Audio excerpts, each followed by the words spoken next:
How's it, everyone? It's us, Lekoko space. Yeah, man. We definitely bringing it all the way from Garago Twitter and bringing it to video. So, when we lie, you're going to be seeing what I know. These guys by Sha now. So that's the whole point of us bringing it here, man.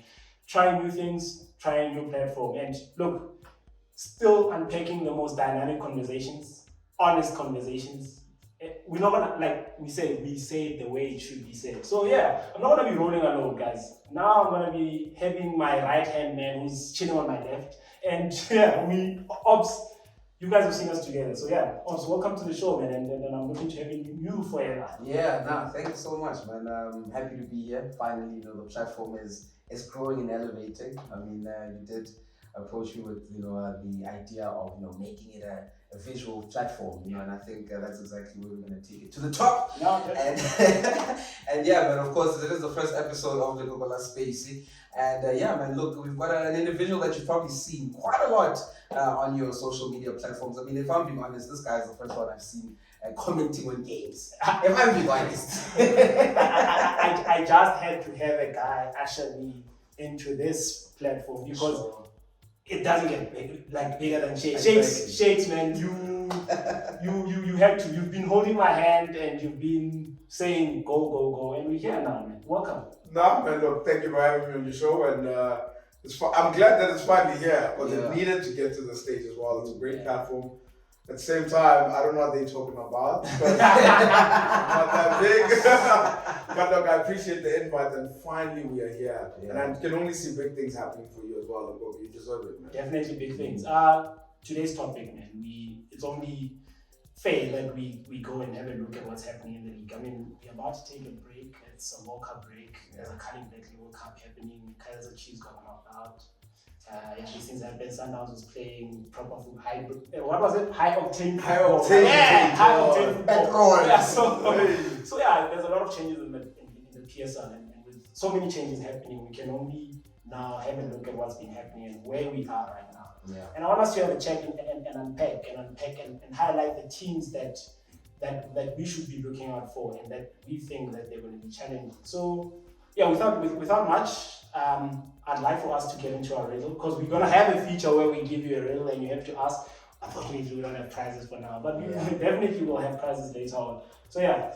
The riddle is very simple. So just give us your answer in the comment section, and eventually, like Cox is saying, once we get that, prizes, we will start handing out prizes to those who answer the riddle first. And today's riddle is very simple. I wonder if Shakes will be able to get it right. It's not written down, so I'm gonna just paraphrase it from my head. He was born in Tabanch, and he made a name for himself at Santos, right? If I'm not mistaken. Mm-hmm. And he went on to be a star at Supersport United. Mm-hmm. And the last club he ended up playing for was Bidvest Vets. So I have a name. I don't know if you it's have a name. I have a name. I'll give the last clue. I'll give the last clue as well to the viewers as well. He is unfortunately late. So yeah. That gives it away. You think it gives it away? That gives it away. Yeah, it threw me off because I had a name and then you said that, and then I'm like, oh wait, snap it. Yeah. You better answer in the comments. Answer in the comments. All right, cool, guys. So now we're gonna move into the league, and then I think it's only fair that we take it from the top. Yeah. Let's take it from the top, Chicks, and I want to bring you in here first. Yeah. Look, man, Sundowns, where they are, we were expecting it. Mm-hmm. We're not surprised. Obvious. But before we get into where they are, because we're going to be discussing the obvious things, they talk, they play proper football. Let's start with the not so controversial point, but points that need to iron out. Longisi taking the bait and being finally taking charge of the team. Yeah, I found that strange, in all honesty. I really found that strange at the time it was. And what was said in the statement too as well. It's like, you almost felt like they didn't have to say anything. They could have just kept it inside and just been like, okay, Lekoko, you be the host. Yeah. And then that's it. Or maybe if Ops be the host, he comes, sits here, and that's it. We don't have to say anything.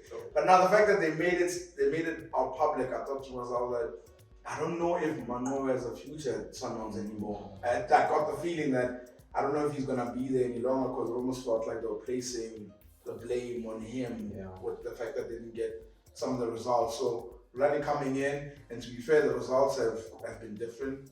The play has been different. They're scoring a lot more. yeah, you have to give it. It's almost as if like they made the right decision if it is Yeah. based on what the Based on boss what's said. happening, is the right Yeah. decision. And I think you're right, Chicks. They could have just kept it in house. I mean, I think Yeah. we started seeing it already with the attires. Steven and Mangoba wearing one type of brand, and the other Rolando's wearing something different. And you can already see that. Okay, that's the head coach. But like you're saying, I mean, they're playing some brilliant football at this present moment. We are seeing a bit of a change.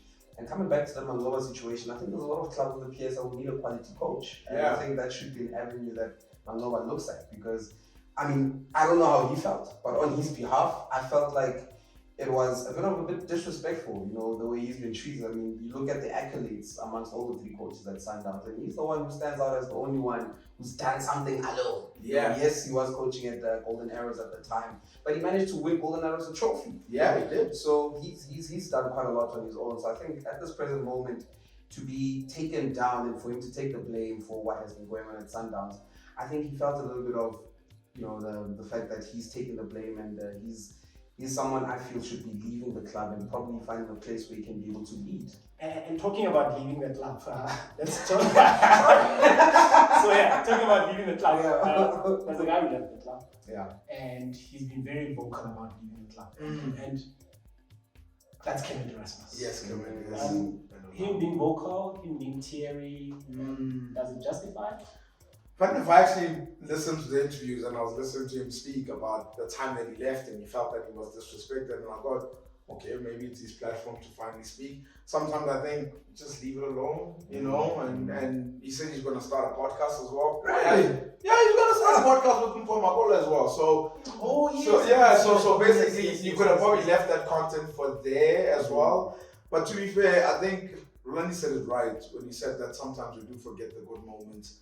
And if we're being very honest, the move didn't work, man. It didn't work, and he was up against a guy who was scoring 20s and 30s or something every season. And I mean, a goal against Joining, a goal against Polokwane City, a goal in the Nedbank Cup, Dynamos. I think if I could literally count about 7 goals all in all. A good return on investment. It's not the 30 that he promised us. I think Kevin is one of those strikers I've always loved. Due to his, I think he's not gifted aerially. We all know that. But he's one player who really knows how to use, his diminutive structure to his advantage. And we've seen players like Oktovi, like Azul over the years who do it so well. He's got some great balance, and I think once he faces the goals, he sort of has an idea of what to do, and I don't think those goals that he scored against Bojuane Galaxy helped him in any way, because you'd expect for a striker, once you hit the back of the net, the next goal is coming, But I also think, it wasn't all too convincing as well. You're playing with a Sundowns team that really creates a lot of chances, so you are bound to get some goals in there. But individually, I don't think it was incredibly convincing from coming to. And also, there's one point that I want to mention as well, is that the way George Malega left Sundowns and the way he spoke about it was like, we don't have anything. It's probably a personal relationship between Sundowns and George Malega. And there's probably a lot of things that happened, but he didn't speak about it, Yeah. So for Kermit to come out, I just felt like, I don't know, maybe he'll probably look back and say, I shouldn't have done that. I shouldn't have done that as well. And I think you mentioned the podcast as well. I'm thinking, if you're a professional player, is it the right time to create such a podcast where you're talking about what players are going through? Aren't you closing doors for yourself? Maybe they're thinking to themselves, I'm at Pirates now, Pomakola is at Cape Town City. They're thinking, well, we're winding down our careers, maybe this is the perfect time to do it. Maybe that's the thought, but I just don't think it's the perfect time for something like that to happen. And earlier on you mentioned, when you're a striker and you hit the net, the next goal is coming, the next goal is coming, and the next goal is coming. And that can only be one guy. Sure. Shamili. So there's no other. So with those goals coming, but they've stopped now. Is he injured? Hey, that's what the coach just said, right? The coach just said that he's injured. I mean, we're talking about a guy for probably the last 2-3 years. Have we got the medical report yet? I mean, there was a medical report we promised a couple of weeks ago. Oh, was it promised? I didn't know about that. He did say we're waiting for the medical report. And I mean, for 3 years, this guy has not been injured at all. He's played almost every single game. I'm sure he's played about over 100 games since 3 years ago, and all of a sudden he's not there.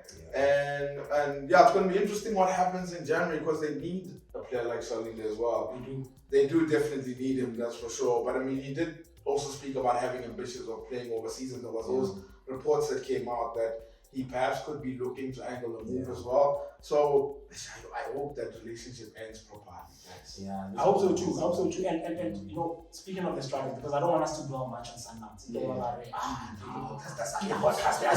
Yeah. So look, guys, there's been a revelation in the team.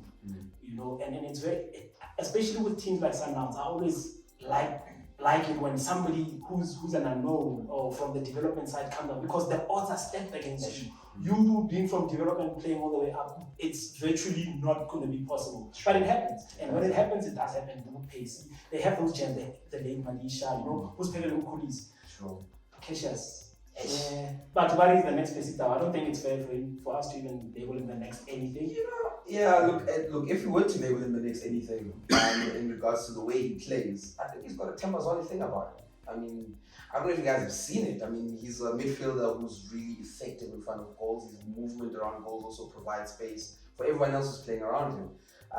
And a player like that, and that's the question that now we're going to ask ourselves: is, do they really need a Shamile at this present moment? I mean, they do need a Shamile to score the goals, but are they not scoring goals without him right now? Without playing with the striker on top of that. I mean, they've tried Gift Mutuba today earlier on. It didn't really work out. But if you look at the way he's managed to, if you look at the way that Ulane has managed to make use of Cassius, Hashim Domingo as well, it sort of gives you an idea that he probably might play without a striker. And Cassius Madula has been pretty much, the topic, because first game he scores 2 goals, in the CAF. First game in the PSL, scores a couple of goals against Maritzburg United. So he's been very impressive, I must say. But I think you're right. We can't label him the next thing, but he's definitely something that we should look out for. And I think he's got almost similar number of goals as Kevin. Well, I mean, now that you put that out, to be fair, in Kevin Ross versus the Feds, he probably would have liked to also play against the Passes. Fair enough. Alright, cool. So we move from Sundowns. Yeah. If we were having a discussion on any other day, logically, ask any fan anywhere in the world, if they haven't had a look at their log, and you say to them, the next team after Sundowns, we're talking about, they'll probably say Pirates or Chiefs. But we're not. We're talking about a recently promoted team.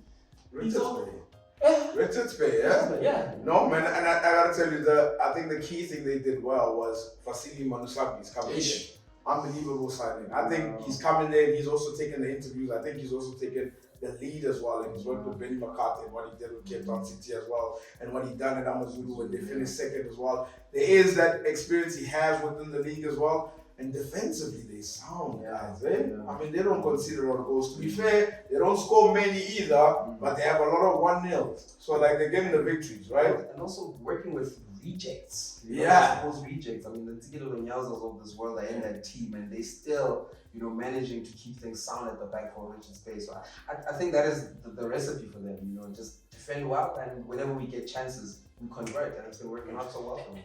And from my end, I don't know, maybe this is something I'm putting out to you, Yeah. keeping the core of the team. Because a lot of teams, when they get promoted, they panic and they start buying and they start, because now they're seeing all that grant money that's going to be coming. Yeah, that's true. They've kept the core. I think they've kept the core of a lot of the players. One thing I think they've also done right is bringing in a Mamela as well. I mean, the real Mamela's why did Amazulu let him go? You know what I'm saying? I died around his head. I don't know. Like, he was scoring crucial goals and Amazulu. He was the highest And he scorer. was, exactly. So he's come in, and also he looks like someone who's teachable as well. He teaches the youngsters as well, and he teaches the players that were playing within the British Multiple Foundation as well. So I think having to bring in those, like you also spoke about having to bring in the defenders as well, Nyawuz as well. Nyawuz, sometimes he can be rash at times, but at times he can be very good. And for Richards Bay side, that's pretty decent. Very impressed with their goalkeeper as well, Mugula as well. So I've been very impressed with them as well. But I think the signings that they made, keeping the core, but the signings, those experience, I thought it wasn't the right experience. And I saw something, that we hadn't put on the script. Look, they have the second least number of chances created, and for themselves to be here. I think it comes back to that point you raised earlier on about shutting it at the back. I mean, if you listen to some of the greatest coaches over the years, they'll tell you, if you want to win the league, what you gotta do? shut it at the back, and you create those little chances. I mean, 1-0 is 3 points, chief. You know what I mean? And then that's exactly what they've went with. I think it all goes down to that, the way they've defended. And like we say, if you defend well, you will get those chances, and the conversion rate is very high.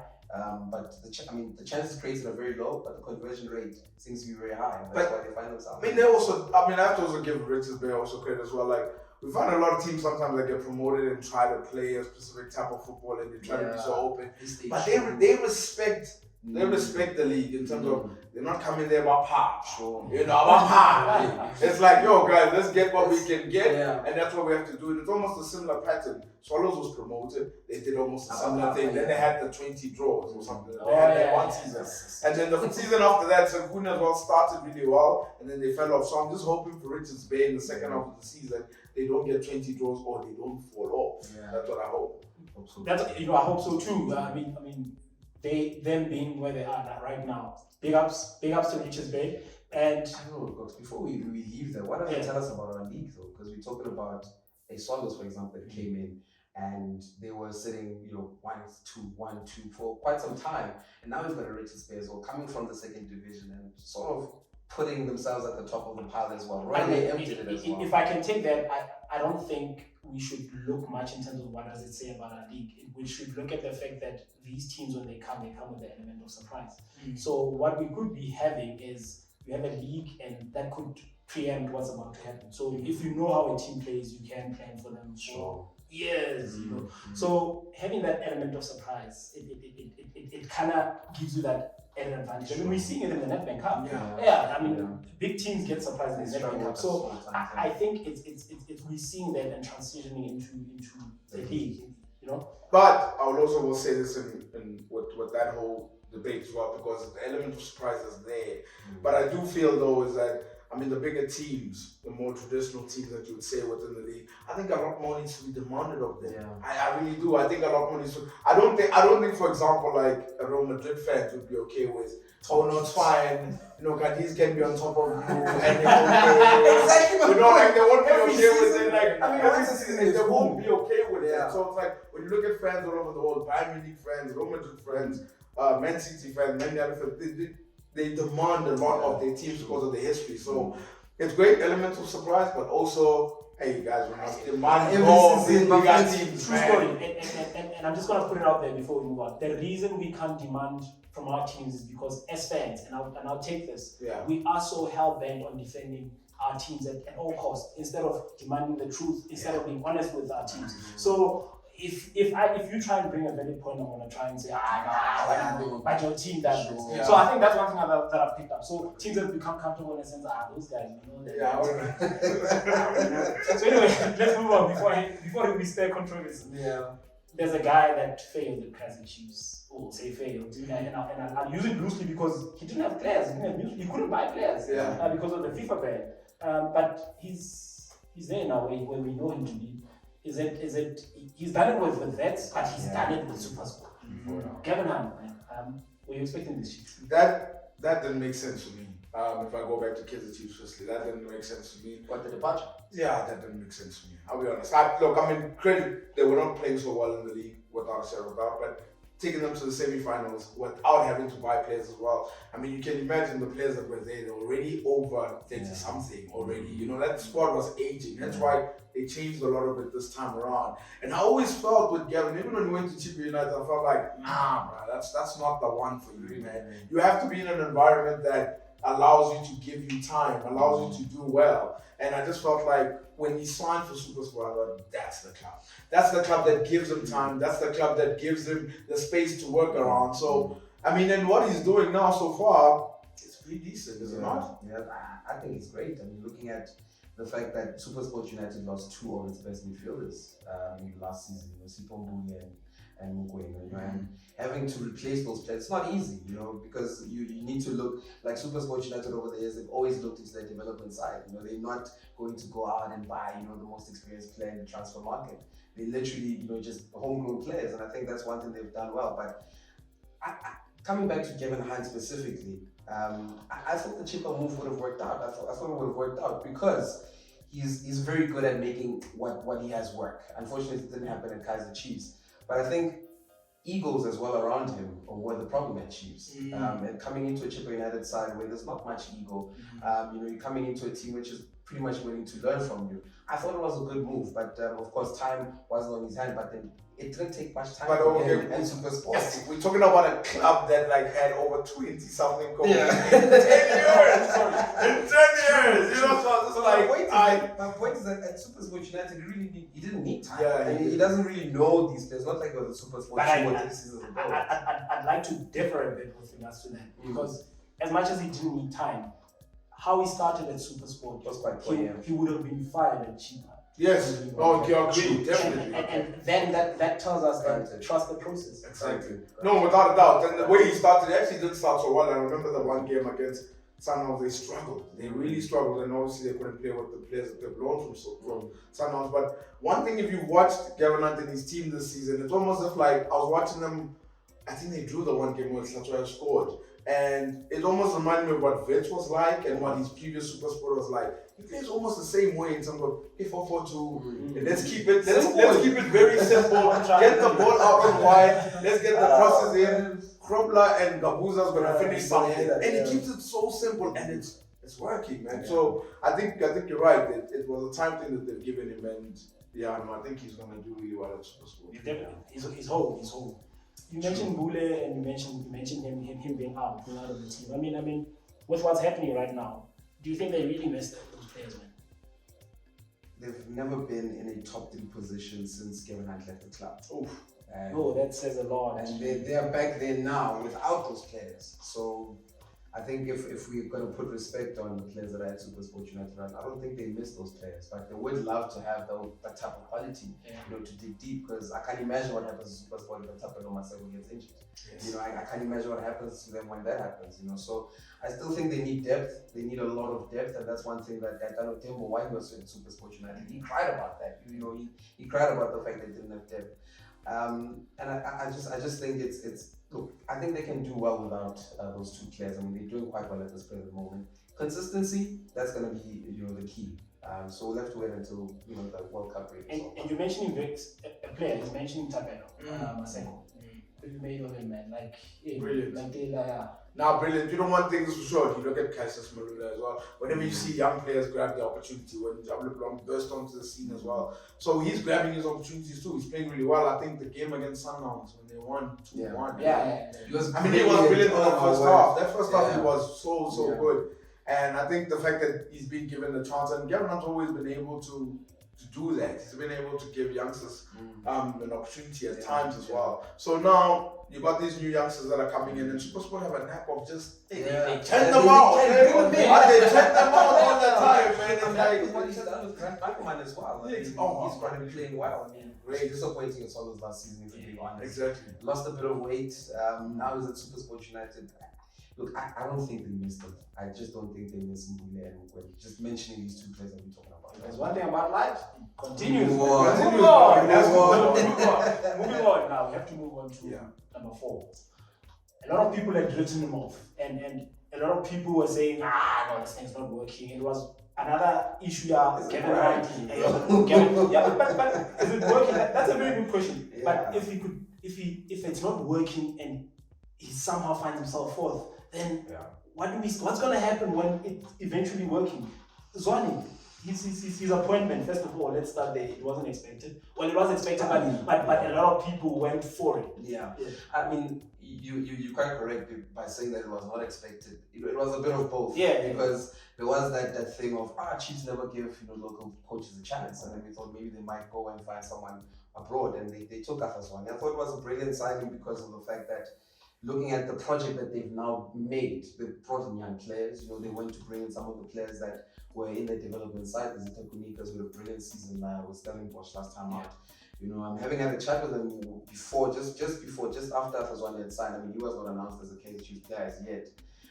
You could hear that, Afaswani has an understanding of how to groom players. Zita Kunika was one of the players who were brought into the Kaizer Chiefs development by Swani. So the amount of respect that those youngsters have for Afaswani, I thought it would be something that could work because of solely the respect they have from him and that they've garnered over the years in the development sides.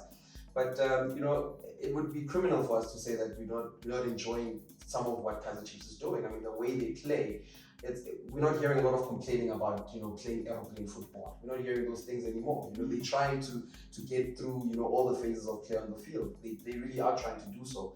A few things that could be fixed, and you are saying that he's struggling now, but he's fourth.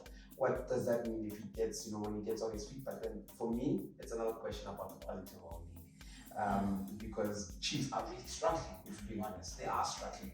They shouldn't be in the top 4 at this present moment, but they find themselves there. And I'm pretty sure if you look at the point difference from all the teams in the top 8, it's a 1 point, 2 point, 3 point situation. If you lose 2 games in a row, you find yourself there. So I can't necessarily say things are going all too well right now, but I think we are right by saying that if he's struggling and finds himself in the top 4, what happens once he gets there is right in the club?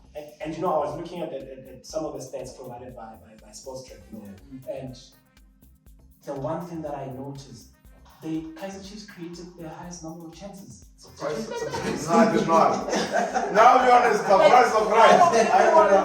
And then eventually you flash back in the season and you remember wait man, Caleb had that chance. Hey, Caleb! Supporter had that chance. Supporter had that chance. Then you're like, Ashton Freer had that chance. Wait, Pilliard also had that chance. Wait, didn't Donny also have that chance? Now you're starting to realize it's like, oh wait, now it makes sense because they're creating chances. The funny thing is they're creating chances. They're not putting them away. I think something that is a big concern, I put out a tweet the one time on social media, is the fact that they concede a lot, guys. They do. No, unbelievably, they concede. I think in the last, 8-9 games, they've only kept 1 or 2 clean sheets. They concede a hell of a lot. And that's the only thing that I would say, there's the mixed feelings I have. I think it's coming right for Anderson. It's slowly coming right. It's slowly getting in terms of how he wants the team to play. Definitely. The only frustration I have about Kaizer Chiefs is you look next door, you look at Pirates, and like, okay, seems like you see the structure of what they're trying to do, and then they got that MTNA trophy. And then you look at Sundowns, you're like, okay, are they far away within their project? So you can't necessarily compare them to that. And then you look at Gavin, and he just walked into Super Sport and look what he's doing. And then you ask the question like, I get this feeling from most of fans that if you ever say anything bad about Adozwane, it almost as if it feels like you want him out or something, and that's not the case. But the question is that, hang on a second, this Spanish guy just came to Orlando Pirates and he's got sort of a structure where no idea of the league, no idea of the league, has no idea of the players, and already has got the trophy. You saw what they did to Mamelodi Sundowns and MTNA. So you ask yourself how much time do we give out this one? That's the only thing. And look, don't get me wrong, I think he stays for the rest of the season. My only thing is you look next door and you're like, man, that garden is getting bad. And they knew. Yeah. It seems like they've got a garden, not a plum. That's what I'm saying. True that. But I think, and I'm putting to you, I think the problem is that what he mentions that they're looking next door. Do you think the problem with Kaizer Chiefs and being a Kaizer Chiefs coach at any given moment, especially now that they've been going through a dry spell, we're always going to Lunguza next door and we're always going to see what the neighbors doing. They have a trophy now. Nedbank Cup, if they don't win it? I think nothing goes well if you're not looking at your plate of food. If you're looking on the other side, they're going to take what you have on the table. So they need to focus on themselves, but it's very difficult to not look that side. It's very difficult to not look at the success that Pirates has, judging from the history of the clubs. If they don't win the Nedbank Cup, I think it makes a lot of fans impatient, and also kind of depends where they get knocked out. I think if you get knocked out quite early by a lower division side, it rages the anger a little bit. The anger just goes a little bit too high. But in all honesty, I don't think there's an understandable loss for Kaizer Chiefs. Kaizer Chiefs fans expect the team to win trophies. They expect the best out of the team. So if they don't win the Nedbank Cup, I'm anticipating a bit of an uneasy time for Kaizer Chiefs. Whether the management will fall to the pressure of letting go of Adozwane, we'll wait and see on that one. But I definitely do think that it changes the mood of the season if they don't get any trophy. But also that's the thing about the Adozwane thing, and I love your analogy of the fact that if you look at someone else's plate, someone's going to take stuff off your plate, which is fair. The thing is for me is when I watched Chiefs, it's not like the opportunities were not there. Exactly. You didn't draw Sundowns, bro. You draw Mazulu, man. And it's like the chances were there.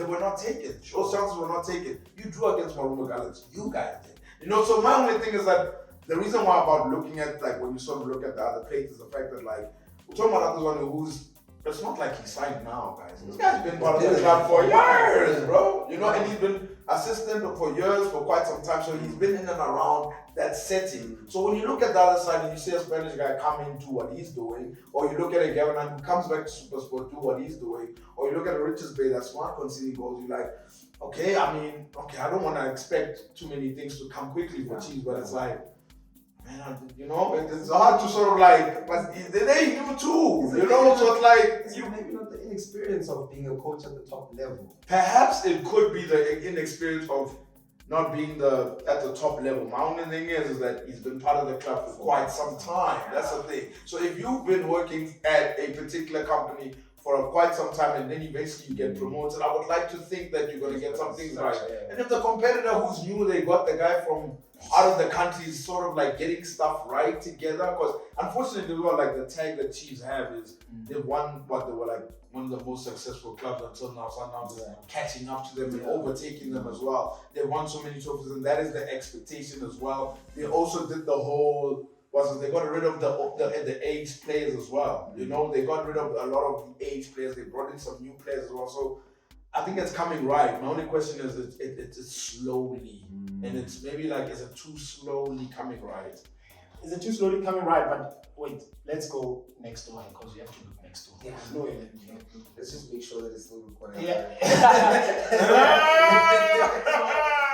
So we look next door. We good. We look next door, and as we look next door, now I ask guys. This guy, he won a trophy, granted. Yeah. With the league performance where they are, I mean, their current form at the moment, it's not good. Trophies, cool, man. Nobody expected Pirates to win a trophy, and he came in and he did the things. He stabilized it, and he won them a trophy, which is something that they have bragging rights. They'll be able to brag. Now, there's one thing that I can't remember which coach said it, but Coach Sia kind of said it on Twitter quite recently. Is that as a coach, you need to know to buy time. You need to know to buy time, and I think that trophy really does buy him time. In his first 4 months at the club, when he's got a trophy, you sort of think to yourself, well, there should be more coming. I mean, once he gets things going, I mean, I'm pretty sure both Stan Chawalala, both Floyd, they understand and they have the conversation with the coach that, no, we're not there yet, we'll get there. You know, I'm pretty sure they all understand. They've got a consensus of where they are as a club. So I just think we'll have to wait until the season ends to see where they finish. But I think he's done a brilliant job so far. I think I saw them. okay, good. Yeah, I think I saw them on the first day when they're clearing the solos at Orlando Stadium, and they got a very early goal. Yeah. One thing they applied immediately after that was the structure of defending. That defensive structure that has carried them throughout the season so far. I saw it on that day, you know, and I think that's the important part about him, is that, you know, he wanted to get the fundamentals right, the basics have to be correct, and also playing with a 3-4-3 formation in South African football. Let's be honest, it's quite new. You know, you need to have the kind of right players to do that, and I think a lot of Pirates, as I've said to you time and time again, I think squad-wise, I think they're the closest to Mamelodi Sundowns in terms of quality. And you know, I think they've probably done a good job to be where they are right now. And once that formation starts working fluidly and properly, Pelile things. Okay, Pelile, I do admit with Pirates, I'm just not convinced with their league performance. But yeah, that's a conversation for another day. We brought in the element of them needing to buy time, the coach needing to buy time. I want to take it down, man, for the sake of conversation, because I don't want us to. Our league is we could unpack the whole day. I want to take it down, and God, I have to look at the Maritzburg United. Madunga ball, that thing was. I'm a Madunga ball. If you say Madunga ball, I will go. Like I'll be advocating, I'm fighting for the man, you know. So yeah. You know what's funny? It's so strange that you speak about Madunga ball. When he left Royal Am, I actually felt like the Royal Am lost something big here. Yeah. I was like, yo, they lost something big. Then he goes to Maritzburg United and Lord, wow, the football will definitely be better than what Benjamin was giving out. Definitely, I think the football will be better. And then he makes some of the signings. You're like, okay, great. And in your mind, you always thought like, John Maduka never needed much, did he? Yeah. I mean, you know what he had at Wimbledon and Celtic, he didn't really need much. Roy Lamb didn't have all of the superstars, and they played a particular way. So when he was at Middlesbrough, I was like, they don't have all the superstars, but I think they'll play a particular way. Yeah. And then the losses started happening. And then one after the other, and then eventually I remember watching the one game, I think it was the Sundowns one, 5-0. I mean, they were embarrassing. I mean, the way they were conceding and the way they were just so negative, I was like, this is not Maduka ball anymore. And maybe the players don't have confidence in themselves anymore. And I think, guys, it's okay to say when a relationship didn't work out. It's happened. Relationships don't work out. Yeah. You know, I've always had a different view about John Maduka. No disrespect to him in any way. I feel like he learned from the best, more especially at this time at Wimbledon Celtic. He worked under Luke Emel. And there was another coach who was coming from Free State Stars, Vucevic or something like that. I think that was the time when, I'm a Wimbledon Celtic supporter through and through. And I think that was the time when Celtic played the most beautiful brand of football ever. We created a lot of chances. We weren't scoring goals. I mean, at the time we had Tofa Tomabasas of this world, you know, they got the chances. They had chances, but we weren't creating a lot enough, you know. But we were playing well. We were losing games as well at the same time. And I think John Maduka, of course, after Luke Emel left, Celtic took a different approach in the coaching system. They got John Maduka and they had Samuel Khopane as well sent on the bench with him as well. So they pioneered. We had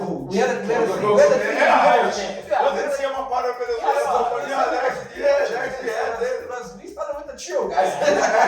We started with the trio.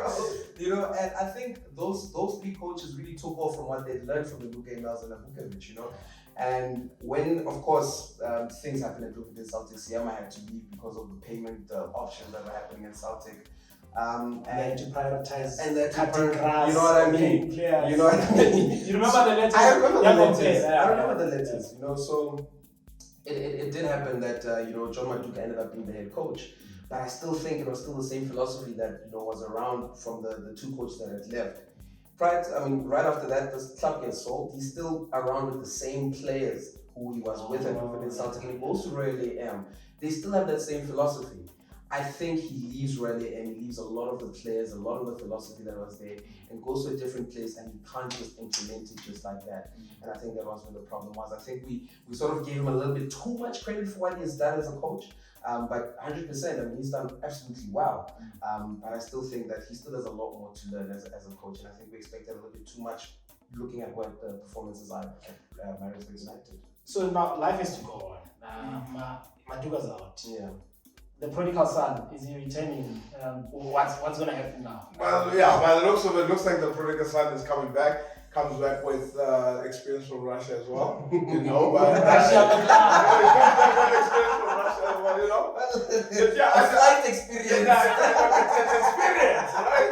It's experience regardless, you know. But I actually thought, like, if it does happen, I think it makes sense. It's someone who has at the club before, understands the club, has a relationship with the chairman as well, and also the fact that people forget, Maritzburg United's highest finish was under Fanny David. They finished fourth this season. And that was then when the birth of Osipesi Ndogus and the Hanma boys came up and within that season. So I think if you give him time, I think it makes sense. Because he just knows the club, right? Does he not? I think he does know the club, but does he have time looking at where they are right now? And also on top of that, there is those type of players, the Makaringes, the Ndlogus. They don't have those type of players right now. I'm not saying that they lack in each and every area. Yeah. I think I'm impressed with their goalkeeping department at this present moment.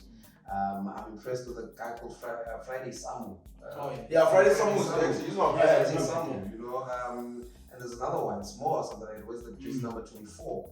I think they've got a few quality players in there, but will Fadu Davids be the man to bring it back together? I mean, I really think it's a desperate time for Maritzburg United at this present moment. The funny thing about what helps Maritzburg United a little bit, and Fadu Davids as well, when I think in my mind, and this is without research of course, so it's on top of my mind, I don't know if Maritzburg, from what I've seen, I don't know if they're the worst team I've seen this season.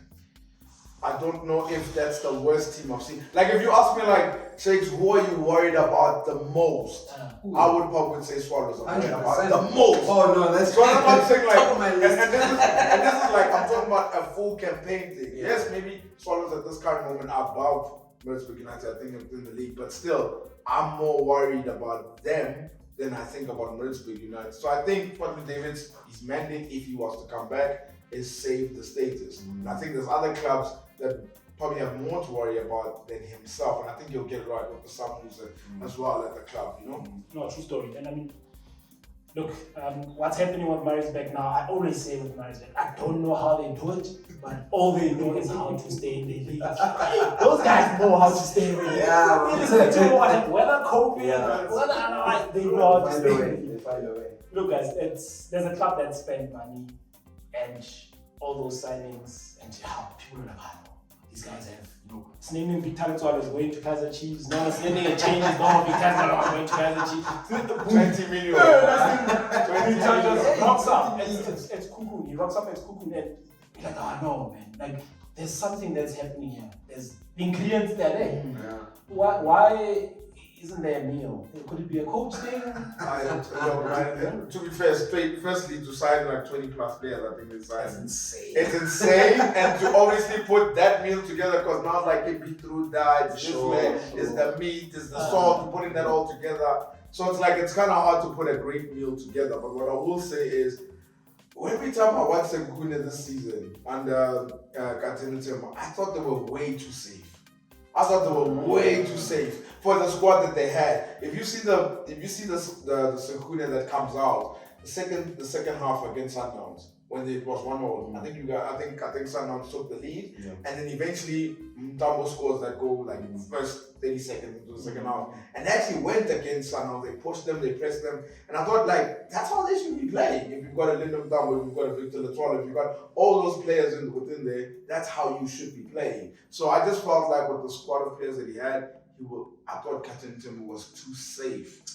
And who they go with next? Oh, they do have a next already. They do have a next already. Those Brakis. Shout out to Braki's agent. No, she works, but no. Look, man, I'll be honest. You know what's funny, right? Shout out to the agent, because I think the agent is doing a great job. My only thing is that also image, guys. It means a lot. Image, right? When I say image, I mean like, okay, great. You moved from Swallows. Exactly. Then you went to Amazulu, and then just quick succession yourself. Now before you know it, Brandon Tute would be like 5 years and 10 jobs. Yeah. And I don't know if that looks great. It's not a great image. That doesn't look great. It looks like our not stability. Like I'm not like, could you go in a job and stay there for 5 years? Yeah. 3 maybe. Look, to be fair, the tenure in PSL is a lot. So can you at least stay for 2? Sure. You know what I'm saying? So it's like, and now you come into Sekune and you said they've spent quite a lot of money. They've got ambitions to probably finish at a particular place. If he doesn't achieve that, what's next then? I think they got it wrong with the coaching. I just don't think it was the right time to try and implement what they implemented with McDonald Makumbela. You know, I mean, he said last season that this would be his last season coaching. I was like, man, but you guys are doing well. At the time, remember, they started the season off quite well. I mean, he was sitting like second or third when I went to go and interview him. And he was saying that this is his last season coaching. I thought, it can't be real. And they finished 11th, and I think to myself, well, that's a decent finish for the team that just came in. A decent finish. Yes, they had a very bad second half of the season, but they, for what they had built and for what they had built with what they had, I thought it was brilliant. And now you bring in 22 players, or however amount they brought in, and they bring in a new coach who was struggling in his previous job. I mean, if I'm being honest, yes, Katalo Temple might have struggled with depth. I mean, with Supersport United, yes, he might have struggled with that. But I still think he could have done a little bit better with Supersport. I mean, for them to qualify for top 8 at the last day, I thought it was very wrong for Supersport United. They've got enough quality to be able to be comfortable in the top 8. I thought he was definitely going to struggle. I mean, I really thought he was definitely going to struggle at Sekune United. I really would have thought that Sekune would take another chance and keep McDonald there. I mean, he's got Tabo Seno, who's got incredible experience, having worked with the national team, having been to Lesotho and running, his own projects outside. I thought they had a brilliant coaching department. for them to bring in a Gaetano Tembo who had been struggling prior, I want to understand what the thinking was in that scenario, because you've got quality players that have just come in. You can't explain. I don't think there's anyone who will come from Zukun and explain to us why they're winning City right now. So wait, you say they got it wrong with the coaching. Did they get it right with this one? No. Wow. Okay. Interesting. Amazulu, like I think you said it earlier on, either you said it earlier during the show or before we got to the show. Amazulu are underperforming completely. And look, for Brakis to get the job, I really thought he wouldn't get it. Of course, he did a decent job, from last season right up until the end. And I thought it would have been unfair on top of that if he didn't get the job. But on top of that, did he really perform to that point where you're convinced with him?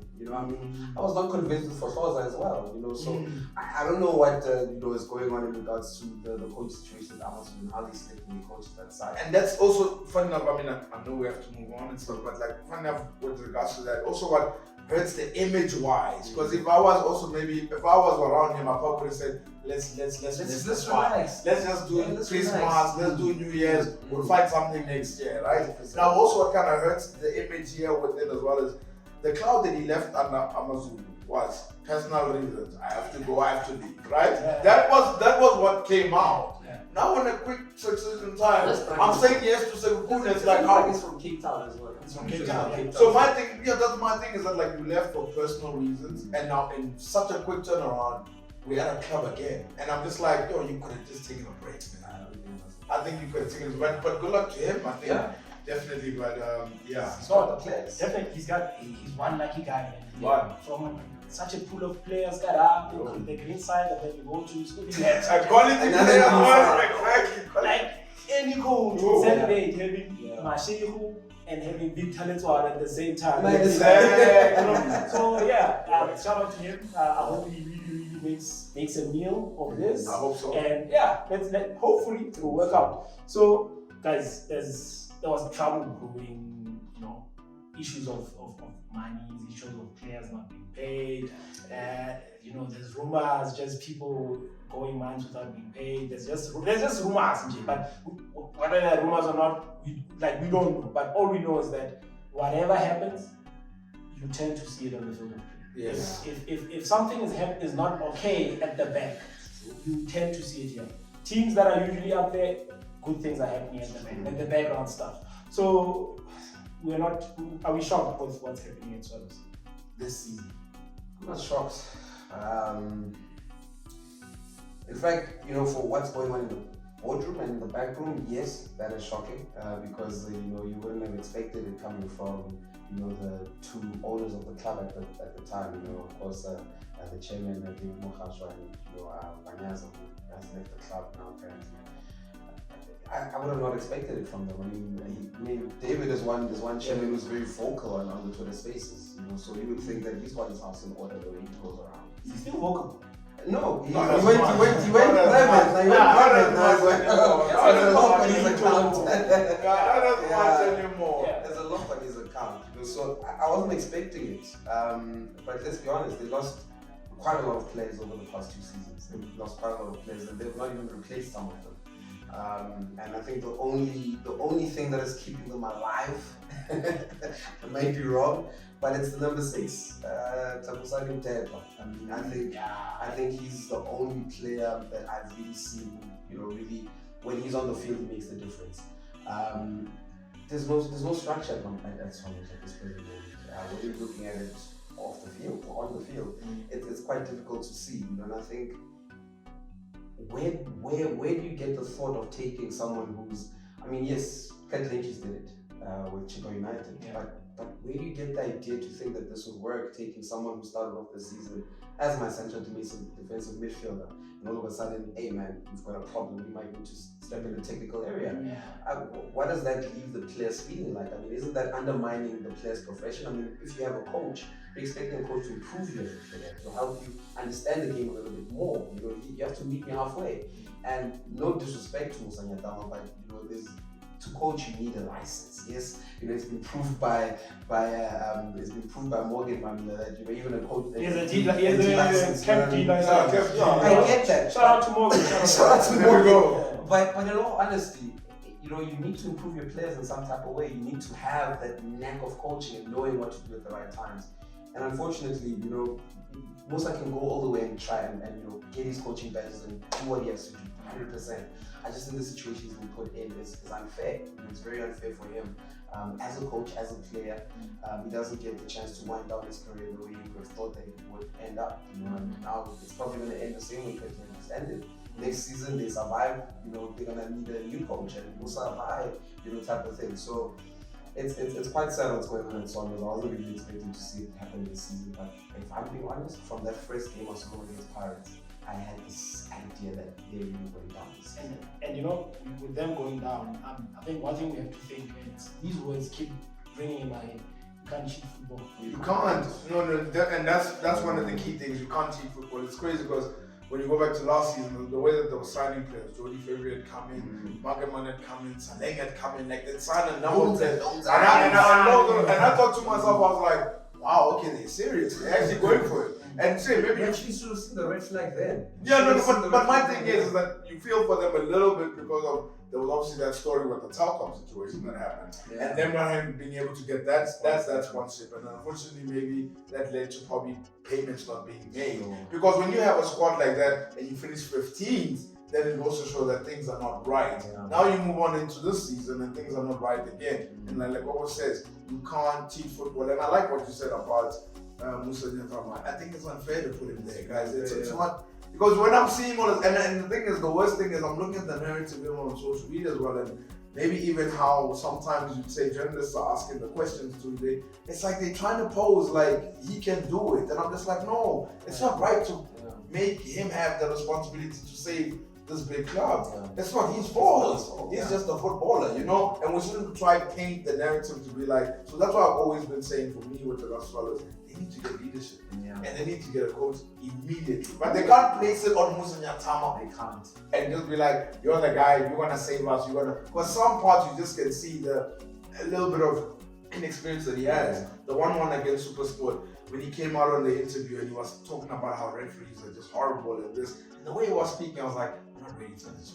You're not ready for this, So that's what I would say is that I would hope the chairman eventually sorts that out, because it's unfair to place it on him. Definitely unfair to place it on him. It's going to be an interesting season. The fans are back, and that's one thing we have to shout out. The VAR was being tested. I don't know. It wasn't tested. I did not see. I didn't see it. Well, I read an article by the trusted Masati Bahle that there would be VAR tested in the Colored Black Label Cup games. But I saw an offside that was called, and I was not an offside. Really, I didn't see it. I did not even see the screens, So I don't know. I think maybe the idea was there throughout the week, but maybe last minute decisions, maybe the weather changed something. It was raining. One thing I appreciate about our league is that we don't conform to the law. What we know is that VR could be there, but we don't necessarily have to follow one single. So what are we going to change? Today I noticed that we're taking penalties using 2 different sets of balls. So Kaiser Chiefs is Nike ball and the training. That's why it's the best league in the world. Because we don't conform to it. Like we write our own rules, and that's what I appreciate about the league. You can never have something. Gentlemen, look, man.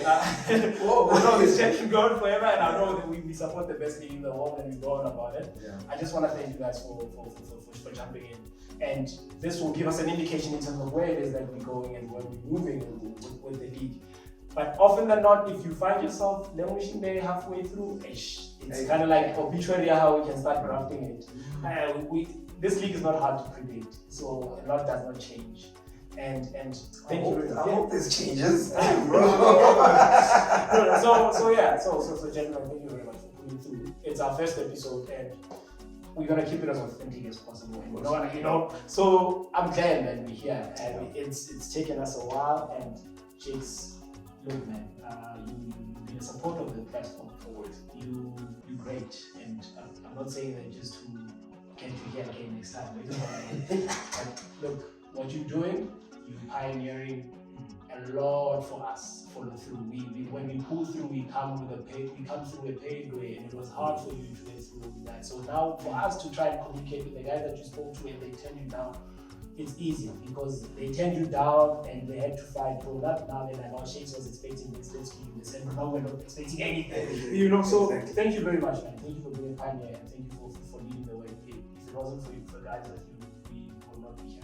No, man, look, I appreciate it, guys. I think you guys as well, what you guys are trying to do as well, it's a genuine thing, man. And I think it's time that we move into a space where we sort of create our own things. Yeah. And build those things. And those things, like, it takes time, man. Manchester United didn't become Manchester United overnight. It takes time, it takes years, So I'm glad that it's got into the space, and I love this space, the Lekoko space. Yeah. Amazing space. Keep growing, keep pushing. Need advice? Need me to come back on? I'll come back on. I only come back to this platform because of the genuineness, the purity and the genuineness of it. That's the only reason why. Ops, thank you very much, and I'm looking forward to being with you. This is a journey that we're going to be taking, and we're going to get into a lot of trouble. I must go. I have been anticipating that. Yeah. you can't go around speaking truth and no one comes after you. That is just how it is in life. All the world leaders that have spoken the truth have all been assassinated in some way. So I'm expecting it. True. Shout out to you guys. If it wasn't for you guys, we wouldn't be here. And look, it's the first episode of many. And I'm looking forward to taking you guys here, man. And like I always say, remember to treat the people that you love right. Yeah. I love you guys. By the way, I'm not saying y'all should assassinate. Sure. Stop, man.